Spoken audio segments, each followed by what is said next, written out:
Hi everyone, TARDIS Guy 123 here, and today I'm going to be reviewing the Unit Files box set. Now this was released a fair while back, not too long ago, but nevertheless it is a very nice box set, featuring one Third Doctor story and one Fourth Doctor story, and both of them feature Sarah Jane Smith as the companion.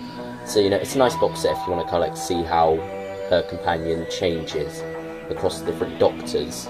But anyway, here we have the front cover first. So Tom Baker there, got a unit Jeep there, Sarah Jane, as I previously mentioned, the Third Doctor, the Whomobile, which is the Third Doctor's car, and the unit emblem, along with a silhouette of London in the background there. So that's very nice. I very much like this cover. I think it's a very nice cover. And then on the side there, we have the same bits and pieces and whatnot that we had on the front. Back, same. The top bit there, pretty much the same.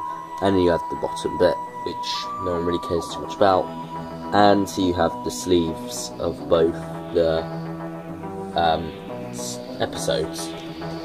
Not episodes, stories, sorry. So let's take these both out and start off with Invasion of the Dinosaurs. So obviously here you've got very different covers to what you had in the front. Similar though, you've got the unit logo again, you've got Third Doctor, Sarah being menaced by a pterodactyl, and some dinosaurs there, and the Whomobile again, and that silhouette of London. Now I'll get on to talk about the dinosaurs later, because obviously some people have some rather unpopular opinions about them, and I can't really think of anyone who likes them. That's the spine, by the way. And there you have your back with your special features and whatnot, and it features a black and white and colour version of episode 1, restored colour version. It's the first time it's been in colour since the original broadcast, I believe. Here's the inside. There you have this 1 and this 2, and what I'll mention quickly about that is that it plays the black and white one automatically, which I'm not too fond of. It's a minor flaw, but nevertheless, I'm not too fond of it doing that, if I'm honest. And there you have your inside, with all your special features and whatnot. There's a bonus little commentary by John Levine, so those of you who like the character of Sergeant Benton might like to have a look at that. And there you have your chapter points. And obviously it's a 6-parter, so there are a lot more chapter points in this. So then, my thoughts on the story itself. Let's quickly see if I can get this to stand. Oh my god, it stood! Okay, so, the story itself, if I haven't mentioned this before, I think I probably have multiple times. I love the pairing of the Third Doctor and Sarah. I prefer it to the pairing of the Third Doctor and of the Fourth Doctor, sorry, and Sarah. Almost said the Third Doctor and the Fourth Doctor there. Shame I never got to see that on TV, but anyway, Third Doctor and Sarah I find a wonderful pairing, especially in this and the Time Warrior, that's it. Later on, Sarah Jane's character does get a bit watered down with the Third Doctor and whatnot, but in this story and the previous one, she is wonderful. It's only a second story, but you can really tell she's in the swing of things here. She's very good. John Pertwee, of course, nearing the end of his era. In fact, during the transmission of this, it was announced that he was leaving the show. But, you know, very much he also gives a wonderful performance in this, and there are some wonderful scenes between him and all the other actors, to be honest. There's quite a nice scene where Sarah walks out the room, and then the Doctor closes the door. You know, he's trying to get some work done, and then the Brigadier comes in the other door, and John Pertwee just pulls this very funny face and just sighs, and it's very amusing. I think he actually says, "Oh no," I can't remember, but it's a very nice scene. I like that scene, and there are a lot of them scenes like that dotted about here. And also, the story features some very good actors as well, especially playing the villains. There are a lot of like big reveals in this, and I won't spoil them too much. But there's kind of like this idea of a new golden age, and it's a very ecological story, and a lot of characters believe in that, and kind of like one by one you see different characters turning on the Doctor, and it's very interesting, that whole idea. I like the political intrigue side of it, And also you've got dinosaurs as well, so you can't go wrong with dinosaurs, right? Well, that's where a lot of people's big flaw with this story is, and it actually puts off a lot of people, the fact that there's dodgy dinosaurs. And, you know, they are quite dodgy, especially... The pterodactyl, actually, there, is very well done. People seem to overlook that one. It's actually quite nicely done. It's only used in a couple of shots, kind of like in this indoor scene, but it just kind of like swoops down. It's very interesting to watch that scene with the Doctor and Sarah trying to swap them off and whatnot. That bit, I think, is wonderfully done. Also, dinosaurs themselves, beyond those pterodactyls, you know, they look good as models, but you can tell they're puppets? Puppets, sorry. You can tell they're puppets because of all the kind of like joint bits and whatnot, and the way they move and everything. You know, I think obviously they couldn't have done them too well, but even for 1974, they could have been a bit better. You know, it's unfortunate, but that's the way it ended up being. We're stuck with it now. I would have kind of liked them to do an updated version, not CGI, because often when they do CGI on these classic releases, it ends up looking worse than the original, because it looks out of place, whereas at least the dinosaurs look kind of in place. But I prefer them to kind of like recreate it with kind of like models, how it should have been done back then. Obviously you'd have some additional bonuses now, but, you know, maybe just something a bit different, something to make it look better. But for what it is, could be much, much worse, if I'm honest. It couldn't be much, much worse, if I'm honest, which is a shame. The story itself, however, is great. As a script, it works very well. There are some implausible things, which don't really bother me a whole lot, to be honest. They can be explained a bit, but, you know, it's just best not to think about them too much, and just to enjoy the story for what it is. And to be honest, this is my favourite story from the set. It was once very high up on my list. I think after watching it again now, it's gone down a bit. 9 point... in fact, I am just going to go for a solid 9 now. One time you would ask me, I would have gone for a 10. And I was going to go 9.5, but I think 9 is a fairer rating, because there are some other things, like the implausible elements that I mentioned previously. And it pains me to say it, but it is a 9. So now, let's move on to the android invasion, which of course is the 4th Doctor and Sarah this time.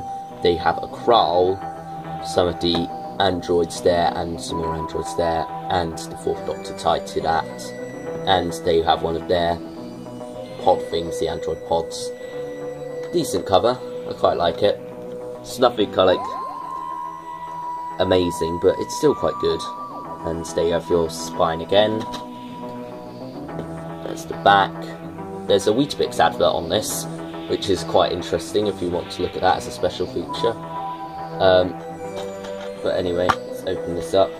Have a look on the inside. There you have the same as the front, of course. There you have your leaflet inside. Booklet, sorry, not leaflet. And special features and whatnot.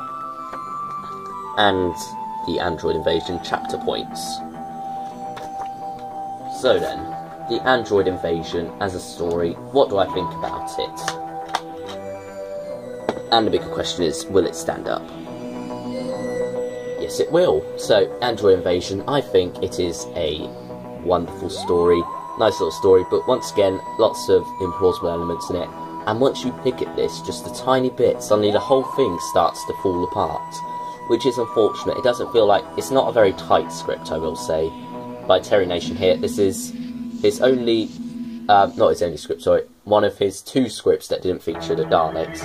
And this is the second to last one, actually, for Doctor Who. So, you know, he very much goes back on what he knows with the whole idea of radiation and whatnot. That plays a very important part in a lot of his stories.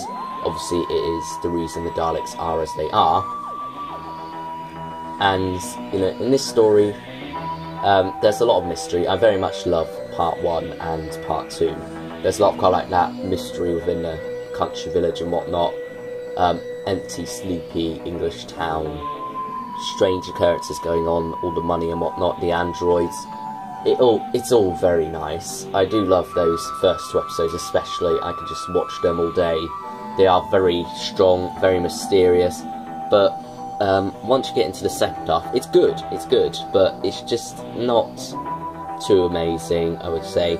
And also, Unit don't really play too big a role in this. It's only Benton and Harry, if you even count Harry as a Unit regular, to be honest. It's only Benton, and it's their last one, actually, which is a shame, given that they don't really get too good a send-off. It's literally just ends, like, it ends worse than an average story for them, because they kind of like don't get a goodbye or anything. They just kind of like are abandoned as characters, which, you know, might not have been too bad if this wasn't their last, but since it is their last, that's where my problem comes in. And also, it is the Unit Files. You know, you'd expect them to choose a story which is a bit more Unit based. I don't know. I think it's because they've done a lot of John Pertwee and Tom Baker's stories by this point. They kind of like wanted to put these two together so that they'd sell more and whatnot. So yeah, but anyway, it is technically a Unit file, it is technically a Unit story, but just not, they don't play as much of a prominent part as they do in Invasion to Dinosaurs. But anyway, that's not even a flaw to do with the story itself, to be honest. That's more a flaw to do with it being included in this box set. Could be worse, could be the Earth story box set, which that was really just 2 stories mashed together with no connection other than their Doctor Who, to be honest, and they're set in the past. Not, in fact, The Awakening's not even set in the past technically. But anyway, I'm rambling on about something totally different now, so let's get back to the Android invasion, focus on the Android invasion. The Krolls here, I think in the special features it was mentioned that they didn't really play the role of the smart villains too well in their looks. I think Philip Hinchcliffe and Barry Letts both said they don't really like the look of the Krolls, they don't really show this intelligent species. I personally don't mind it, that's not a thought that went through my head at all when I watched this. It only really came to me when I watched those special features and heard them say it. And you know, well, I can see where they're coming from with this. It's only if you're actually thinking about it that you actually see it, to be honest. So I don't mind that too much. And they do bear a little bit of resemblance to Sultanans, actually. But, you know, that's an entirely different topic. But anyway, Tom Baker in this is absolutely wonderful. There are some lovely scenes of him in the pub and whatnot, where he's just like, I'll have a pint of what? Well, ginger pop, please. It's just something so wonderful about that scene with the 4th Doctor, played by Tom Baker, and it's just something about the way he plays it, and I'm not sure, I just love that scene. I love scenes like that. I quite like the scene in Remembrance of the Daleks as well, where the 7th Doctor gets a cup of tea in the cafe and whatnot. It's just, it's not really a whole lot there story-wise, but it's just a nice little complimentary scene that you don't get too much in New Who now, because it's totally, because of the 45-minute format and whatnot, it's all rush, rush, rush.